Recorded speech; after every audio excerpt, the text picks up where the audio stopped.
Bago tayo magsimula, huwag kalimutang mag-subscribe sa ating channel bilang suporta. Umpisahan na natin. Shoutout sa inyo mga idol. Dahil sa comment nyo ay ating gagawan ng video ang The Peerless Battle Spirit na pinagbibidahan ni Chinan. Magsisimula tayo sa chapter 614 at chapter 615. Dahil na ipalabas na ang ibang chapter sa ibang channel, sana ay suportahan nyo ito. Maraming salamat. Sa nakaraang kabanata, nagtungo si Chinan sa Silent Ancient City, isa sa 23 syudad na nasa ilalim ng impluwensya ng Sky Taihuang Sect. Nakita ni Chinan mula sa malayo ang napakaraming taong nakapila. Tinanong niya kung ano ang nangyayari doon. Sumagot ang kasama niya na nagpapatest sila ng kanilang immortal roots. Napabuntong hininga siya, napagdesisyonan niyang sumubok din dito. Isa-isang na-test ang mga nakapila at lumabas agad ang kanilang resulta. May isa na postnatal lower grade immortal root. May isang natal middle grade immortal root. May isang walang immortal root. Sa isang silid, nag-uusap ang isang lalaki at ang third elder. Hanggang ngayon ay hinihintay pa rin nila na makahanap ng natal upper grade immortal root. Nangangamba ang lalaki na matatalo sila sa ibang 22 syudad. Sumagot ang third elder na maging pasensyoso raw sila at maghintay pa dahil may isang araw pang natitira.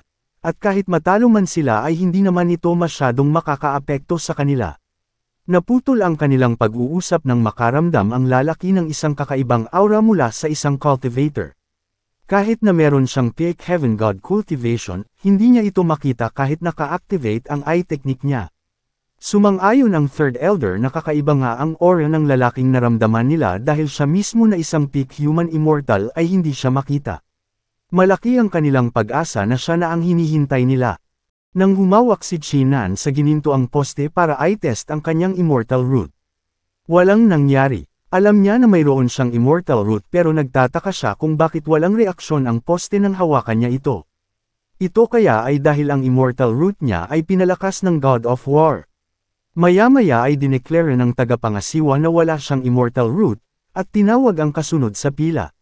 Nakaabang ang lalaki at ang third elder sa malapit na silid. At nagtaka kung bakit ganoon ang naging resulta. Sabi ng third elder ay baka raw mataas lang ang naging tingin nila sa kanya. Mahirap matagpuan ang upper grade na immortal root kaya nais ng lalaki na maghintay pa sana. Nang biglang namataan sa ibabaw ni Chinan ang isang napakalaking bola ng kapangyarihan nang ibaba niya ang kamay niya mula sa gintong poste. Nagulat ang lahat at hindi makapaniwala dahil ito ay tanda ng isang innate rare phenomenon immortal root. Masaya si Chinan sa kanyang nalaman ngunit ito ay inaasahan niya na dahil nga nagmula ito sa God of War. Kaya pala walang reaksyon mula sa gintong poste ay dahil naghahanda ito upang ipakita ang rare phenomena na nakita ng lahat. Nagmamadaling umalis ang lalaki at ang third elder upang salubungin ni Chinan at yayaing sumapi sa kanilang sekta. Sa kabilang dako, sa Immortal Crane Restaurant, nakaupo ang isang babaeng may asul na buhok at nakasuot ng asul na tsipaw. Kasama niya sa table si Brother Qiu Hong, at tinanong niya ito kung kailan daw darating si Chinan. Sumagot si Qiu Hong na nagpadala na raw siya ng mensahe at malapit na itong makarating. Ngunit kung di na ito makapaghihintay ay maaari na siyang umalis dahil di naman siya nagpasama rito. Biglang namula ang babae at nagulat. Maya-maya biglang bumukas ang entrada ng restaurant at pumasok si Chinan. Sinalubong siya ni Qiu Hong at masaya silang makita ang isa't isa. Yumuko si Qiu Hong sa kanya biglang tanda ng pagrespeto. Mataas ang kanyang paggalang kay Brother Chinan dahil sa ipinakitang kabutihan nito sa kanya. Pinatayo siya ni Chinan at sinabing hindi niya kailangang yumuko o magbigay galang dahil para ng magkapatid ang kanilang turingan. Sabi ni Qiu Hong na tama nga si Chinan sa ipinayo nito sa kanya, at naging pasaway nga raw siya. Bahagyang ninas ang babae dahil tinatawag niya na ring kuya si Chinan at iniisip niya kung paano sila nagkaroon ng koneksyon. Inanyayahan ni Qiu Hong si Chinan na umupo para kumain habang nag-uusap.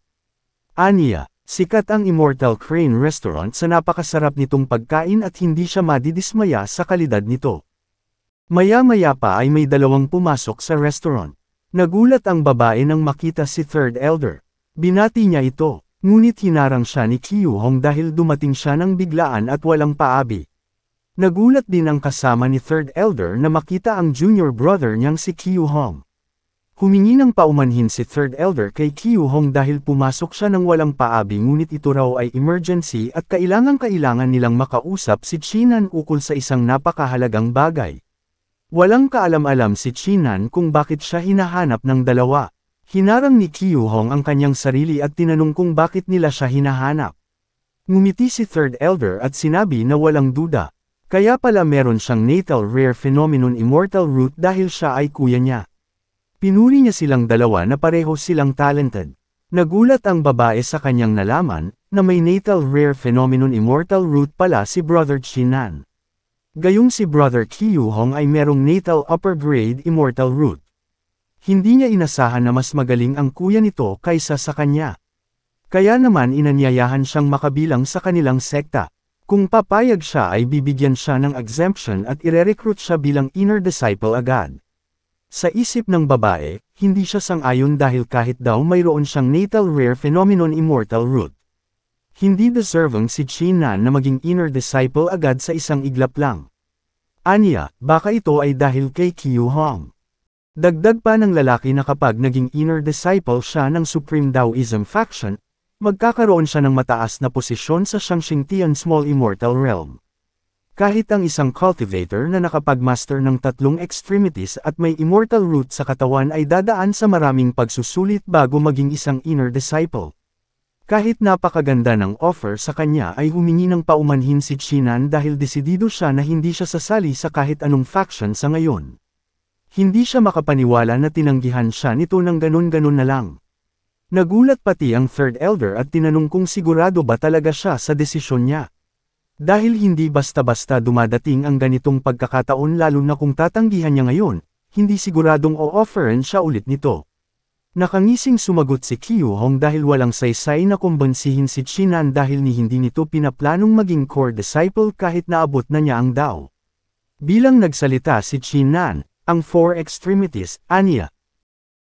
Sinabi niya ito upang sumabat at magpahiwatig kay Qiu Hong na gusto niyang ilihim ang tungkol sa Dao realm. Naunawaan naman ni Qiu Hong ang pinaparating niyang mensahe na hindi dapat ipaalam sa iba na naabot na niya ang Dao realm. Gayunpaman, kinagulat pa rin ng lahat na malaman na naabot niya ang 4 extremities dahil napakahirap nito.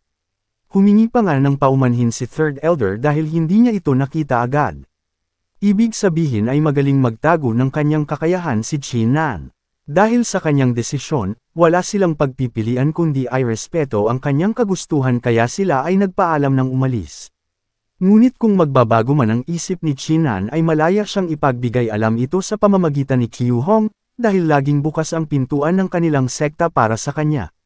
Namula sa hiya ang babaeng kasama nila Qiu Hong sa kanyang inisip kanina dahil pinagdudahan niya ang kakayahan ni Chinan. Mabuti na lang daw ay sinarili niya lamang ito. Nang makaalis ang dalawa, bumalik sila sa kanilang upuan upang ipagpatuloy ang naputol nilang pag-uusap. Habang umiinom si Chinan, kinumusta niya mula kay Qiu Hong ang kasalukuyang sitwasyon ng quest na natanggap niya. Sumagot naman si Qiu Hong na mayroong 3 quests na naghihintay para sa kanila pero hindi pa siya nakakapagdesisyon kung alin ang kanyang pipiliin sa 3. Pinakita niya ang 3 quests kay Chinan at pinaubaya sa kanya ang pagpili. Inabot ni Qiu Hong ang Jade Slip kay Chinan at lumabas sa system ang 3 quests at isa-isa itong binasa ni Chinan. Ang unang quest ay tungkol sa pagdalo sa piging na isinasagawa ng Supreme Elder ng faction na hawak ng Southworld Immortal Emperor na si Master Wu Ying para ipagdiwang ang kanyang ika-1,000 kaarawan. Ito ay pag-uutos mismo ng Southworld Immortal Emperor sa kanya. Ang ikalawang quest ay tungkol kay Long Xuanling ng Heaven Illusionary Ancestor Sect na naabot na ang Earth Immortal Realm at na-master ang 4 extremities. Siya ay naging disipulo na ng Peerlay Ruler at nagsasagawa rin ng piging para ipagdiwang ito. Ang ikatlo at huling quest naman ay tungkol sa nagaganap na Realm War sa Sacredless Realm na isa sa 3,000 maliliit na mundo, kaya pinatatawag siya rito upang tumulong. Hindi inaasahan ni Chinan na maaabot ni Long Xuanling ang Earth Immortal Realm sa loob ng mixing panahon lamang. Tinanong ni Qiu Hong si Chinan kung alin sa mga quest ang nais niyang piliin. Pinili ni Chinan ang unang quest. Iniisip niya na kung pipiliin niya ang ikalawang quest at kakaharapin si Long Xuanling. Ito ay parang paghahanap sa sariling kamatayan, kaya mas mainam na alamin muna niya kung ang tinatawag na South World Immortal Emperor ang fearless ruler na nasa likod ng South Heaven Gate. At ito na nga ang quest na pinili ni Qiu Hong. Sabi niya ay kakailanganin niya raw ng 3 araw para paghandaan ang quest na napili kaya maghintayan na lamang sila sa Silent Ancient City.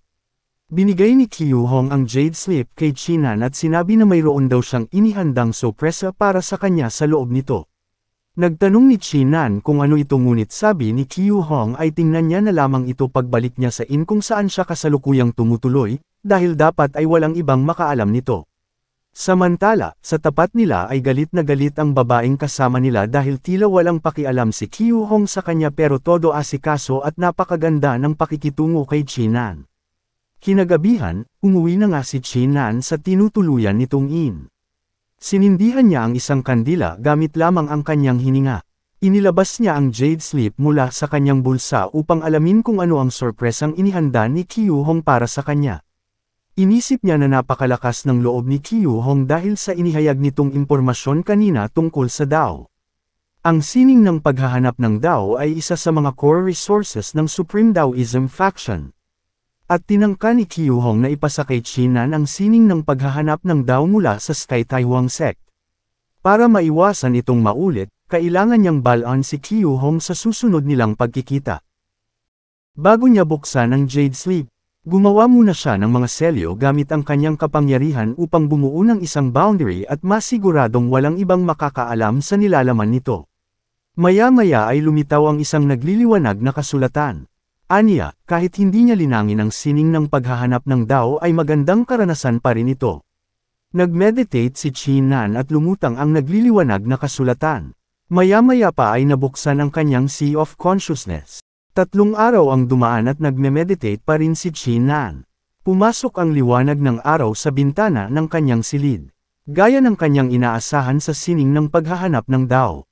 Ang mga sikreto ng tunay na kasulatan mula sa Sky Taiwan sect na hawak niya ay talaga namang nakakagulat.